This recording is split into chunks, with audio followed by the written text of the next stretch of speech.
তিনটি দল, তিনটি দলের প্রধান, বিএনপির মহাসচিবও একটি কথা বলেছেন, নাহিদুল ইসলাম একটা কথা বলেছেন, শফিকুর রহমান একটা কথা বলেছেন। একই প্রশ্ন যে কার হাতে তাহলে আগামীর বাংলাদেশ নিরাপদ? ওনাদের হাতেই নিরাপদ। এ কারণ হলো আমরা যারা সাধারণ জনগণ আমাদের তো বিকল্প নাই। হুম, এখানে আপনি যান, মাসুদ ভাই যান বা আমি যাই। আমরা যত ভালো কথাই বলি না কেন, জনগণ তো আমাদেরকে দেখার জন্য, তারেক রহমান সাহেবকে দেখার জন্য যত লোক আসেন, মানে তার কোটি ভাগের লক্ষ ভাগের এক ভাগও আমাদের কাছে আসবে না। শফিকুর রহমান সাহেব যত কথাই বলেন না কেন, তার জন্যই তো লোকজন আসছে। হুম, তো এই সময়টাতে কত মানুষ কতভাবে চেষ্টা করছে। ফলে মানে তাদের হাতেই দেশটা নিরাপদ। আমরা শুধু যেটা বলতে পারি যে আল্লাহ তাদেরকে হেদায়েত দান করুন, তাদের বুদ্ধি বাড়িয়ে দিন এবং বিবেক বলতে যে জিনিসটি তাদের শরীরে আছে, ওটা যেন মানুষের মতো কাজ করে। হুম, মানে অন্য কোনো প্রাণীর মতো। এখন তো ডক্টর মোহাম্মদ ইউনূস সাহেব একটা ঝামেলায় ফেলে দিয়েছেন। উনি সকল প্রাণীকে একই গোত্রভুক্ত করে ফেলেছেন। হুম, আমরাও প্রাণী, পশুও প্রাণী। কোনো ভেদাভেদ নেই। তো কাজেই আমি মনে করি যে সরকার আর রাষ্ট্র আমাদেরকে যতই সমতা আনার চেষ্টা করুক না কেন, মানুষ মানুষই, হুম, আশরাফুল মাখলুকাত। আবার মানুষের মধ্যে যারা রাজনীতি করবেন, তারা সবচেয়ে শ্রেষ্ঠতম যে গোষ্ঠীটি রয়েছেন শিক্ষা দীক্ষায়, মান মর্যাদায়, শক্তি সামর্থ্যে, তারাই রাজা হবেন, হুম, নেতা হবেন। তো সেই ক্ষেত্রে আরবিতে একটা সুন্দর কথা আছে। আল্লাহ শিখিয়ে দিয়েছেন যে তোমরা আমার কাছে দোয়া করো যে যারা মুত্তাকি, সত্যিকার অর্থে মুত্তাকি, এখানে মুত্তাকি অনেক ব্যাপক একটা অর্থ আছে। যারা সত্যিকার অর্থে মুত্তাকি, আমরা যেন মুত্তাকিদের মধ্য থেকে নেতা পাই, অথবা আমি যেন মুত্তাকিদের নেতা হতে পারি। হুম, এখানে মুত্তাকি তাফসীর করতে গেলে অনেক বেশি সময় নিবে।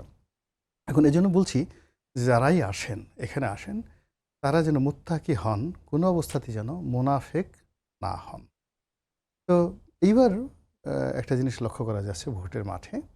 কিছু, কিছু ব্যতিক্রম, যেমন দেখা গেল যে সবাই পাইকারি হারে গণহারে টুপি পরে যাচ্ছেন। তো বিএনপির যারা শীর্ষ নেতৃবৃন্দ, তাদের অনেকের মধ্যে দেখা গেল যে তারা অনেকে টুপি পরেন নাই। হুম, এটা আমার ভালো। যেমন আ একেবারে তরুণ প্রজন্ম, আমি কারো নাম বললাম না। তরুণ প্রজন্মের হয়তো নামাজও পড়ে না, শরীয়ত অন্য কিছু করে না, অজু-টজু ঠিকমতো করতে পারে কিনা তাও বলা যায় না। কিন্তু টুপি একটা মাথায় দিয়ে ভোটের ময়দানে ঘোরাফেরা করছে। আর তার বিপরীতে আপনি দেখেন আমাদের তারেক রহমান সাহেব বা মির্জা আব্বাস সাহেব, তারা কিন্তু এই ভণ্ডামিটা করছেন। It's a good sign. Hmm, এটা একটা ভালো সাইন। ২ নম্বর হলো যে আমাদের ডক্টর শফিকুর রহমান, তাকেও আমার ইদানিং খুব ভালো লাগছে। এ কারণে তিনি খুব স্ট্রেইট ফরওয়ার্ড ওয়েতে কাজ করছেন। যেখানে তারেক রহমান সাহেবের যে জিনিসগুলো তার ভালো মনে হচ্ছে, তিনি কিন্তু সেটা অনুসরণ করছেন। যেমন তিনি সাধারণ চেয়ারে বসেন তারেক রহমান সাহেব। এখন জামাতের আমিরও সাধারণ চেয়ারে বসার চেষ্টা করছেন। তারেক রহমান সাহেব নিজের হাতে ব্যাগ টানছেন। এখন উনি ব্যাগ টানছেন কিনা আমি এ ধরনের কোনো দৃশ্য দেখিনি। বাট তার লোকজন, জামাতের লোকজন তাকে খুব উত্তেজিত করছে। যে আপনি একটু প্লেনে উঠেন এবং নিজের হাতে তারেক রহমান সাহেবের মতো এভাবে ব্যাগ টানেন আরকি। কিন্তু তারেক রহমান সাহেবের আদলে একটা গাড়ি তিনি নিয়েছেন। বড় একটা বাসে করে আমি দেখলাম যে হুম, হুম, তিনি যাচ্ছেন। তো এটা ভালো। যেকোনো মানুষেরই ভালো দিক যদি কেউ কারো অনুসরণ করে, এটা খুবই ভালো। আমাদের তারেক রহমান সাহেব রংপুরের শহীদ আবু সাঈদের কবর হুম, জিয়ারত করেছেন। সবাই টুপি পরেছে। কিন্তু তিনি যা যেরকম সেরকমই থাকার চেষ্টা করেছেন। তো তার অবশ্যই অজু ছিল। অজু থেকে নিয়ে এমনি নামাজ কালাম পড়েন, তা তিনি সেটা করেছেন। আরও অবাক করার ব্যাপার হলো যে স্বয়ং ডক্টর মোহাম্মদ ইউনূসের মতো লোক আ সেই ১ম দিকে গিয়ে অনেক কান্না করার চেষ্টা করেছেন শহীদ আবু সাঈদের জন্য। তারপরে যারা সমন্বয়ক ছিলেন কয়জন তো চোখ পিট, পিট, পিট, পিট করে এমনভাবে চেষ্টা করেছেন চোখ দিয়ে একটু পানি পড়ার জন্য। তো চোখ দিয়ে পানি পড়েনি এবং একটা একটা খুব হাস্যকর বিষয় হয়ে গেছিল। তো সেই দিক থেকে তারেক রহমান সাহেব এই জিনিসটা করেননি। হুম, তো এইভাবে আ রাজনীতির প্রচার চলছে, প্রোপাগান্ডা চলছে। তার মধ্যেও কিন্তু তাদের যে স্বতন্ত্র বৈশিষ্ট্য, রাজনীতিবিদদের শফিক সাহেব বলেন বা তারেক রহমান সাহেব বলেন, তাদের স্বতন্ত্র বৈশিষ্ট্যগুলো আমাদের সামনে চলে আসছে, দের যে অপশন।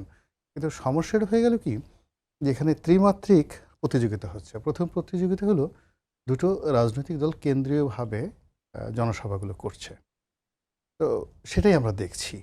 আর কিছু পরিচিত চেনা মুখ যারা শীর্ষ নেতৃবৃন্দ রয়েছেন, তারা কিছু গণসংযোগ করছে। হুম, কিন্তু ইন এভারেজে ভোটের মাঠের যে উত্তাপ ১০ দিন আগে যেভাবে হওয়া উচিত, সাধারণ মানুষের অংশগ্রহণ থেকে শুরু করে মাঠে ময়দানে যে তাপ এবং উত্তাপ, তারপরে যে আগ্রহ, উদ্দীপনা, ইন্টারেকশন, এটা আমরা যেভাবে দেখেছি ইতিপূর্বে, এমনকি আওয়ামী লীগ যে ৩টি বিতর্কিত নির্বাচন করেছে, সেই সময়টাতে যেটা দেখেছি সেটা এখন দেখতে পাচ্ছি না।